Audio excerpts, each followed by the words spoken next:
days before Christmas. Tonight's featured story is Letters to Santa Claus, written by Mark Twain for his daughter Susie. Read by the incomparable Paula Bainick.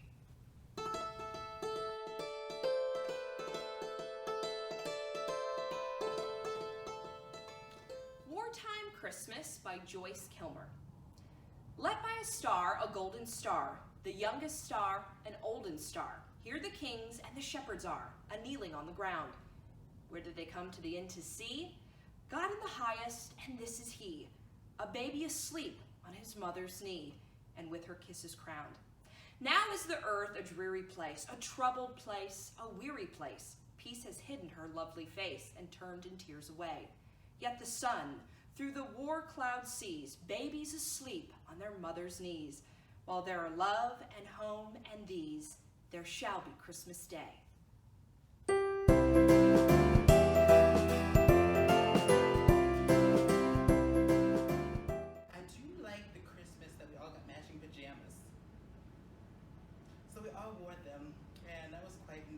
We ended up actually filming opening those presents, and my sister's reactions have to be top notch. Like, I think I'm extra.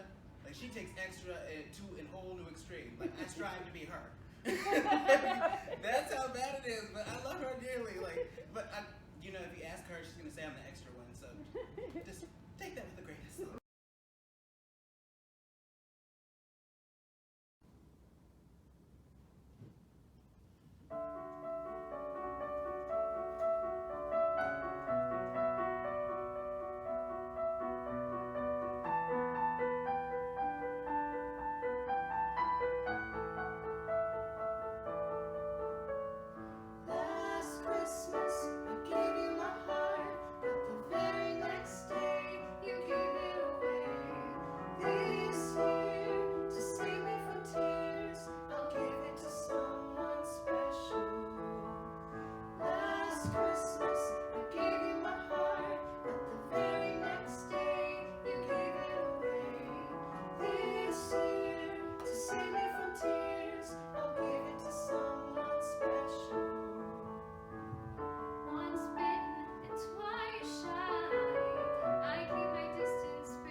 Well, I guess the Payne family Christmas memories has to start with the Payne, and that's me. Christmas in Indianapolis with my family was a big deal. My dad had lousy Christmases. He had the original one orange Christmases. So as we grew up, he made sure our Christmas was special every single year. Earliest memory I have of Christmas is standing at a window with my older sister, watching the street for a green Chrysler to come down the street, because we weren't allowed in the living room until Grandma and Grandpa arrived. But the minute they got there and we heard the door open, we could go see what Santa had brought us for Christmas. And growing up in the 50s, my Christmases were pretty standard. I got football suits. I got a Hopalong Cassidy cowboy outfit one year. I got a bicycle. Big deal when you're 10 years old to get a bicycle, especially when you live out in the middle of nowhere like we did. And at the year I was 12, I got a .22 rifle. And on top of that, I got a rifle range in the basement of my house. So I didn't have to go anywhere even to shoot it. And then there's the train. I got the train set for Christmas one year. But I didn't get a box with a train. I got a 4x8-foot table in my basement with the train set up on it, with tunnels and houses. And I was big stuff back then. As we got older, we had some extra women involved, one of them sitting next to me. And so Dad kept it up. One year he got suede leather coats for my sister, my mother, my younger sister, my wife. But Mom's coat had a mink collar. Everybody else got fox. He bought sewing machines one year for everybody. And I'll never forget the Christmas Mom got a color TV set. First color TV set we'd ever seen in our lives. But I also remember the bad ones. 1984, Dad's gone. Now what do we do for Christmas? We go back to Indianapolis as a family. My sisters drive in from Ohio and from Kentucky, and us from Terre Haute or wherever we lived at the time. And we went back to Mom's house for Christmas. But then in 1986, Mom was gone. So now what do we do? Called my sister in Lexington in September and said, so what are we doing for Christmas? We still going to get all together as a family? And she said, no. She said, I think we're going to Colorado skiing. Skiing? No, not for us. We went to Florida. Kurt and DJ and Becky and Don got in a car and drove to Bradenton, Florida, where we could stay in Becky's dad's house. 76 degrees on Christmas Day. My kids are swimming in the ocean. And it was a great time. Have you ever seen a palm tree decorated like a Christmas tree?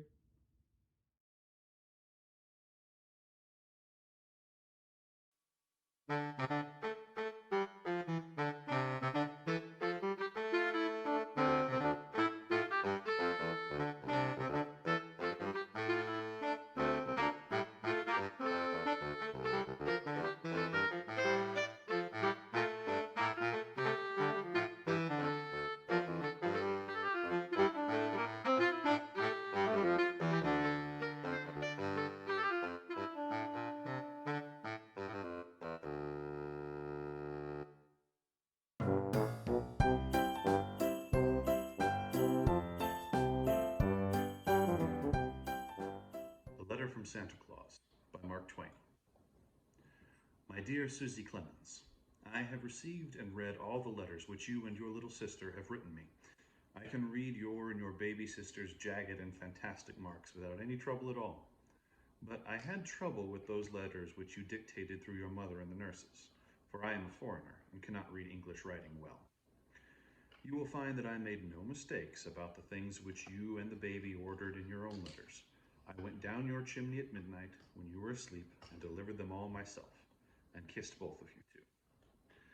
But there were one or two small orders which I could not fill because we ran out of stock. There was a word or two in your mama's letter which I took to be a trunk full of doll's clothes. Is that it?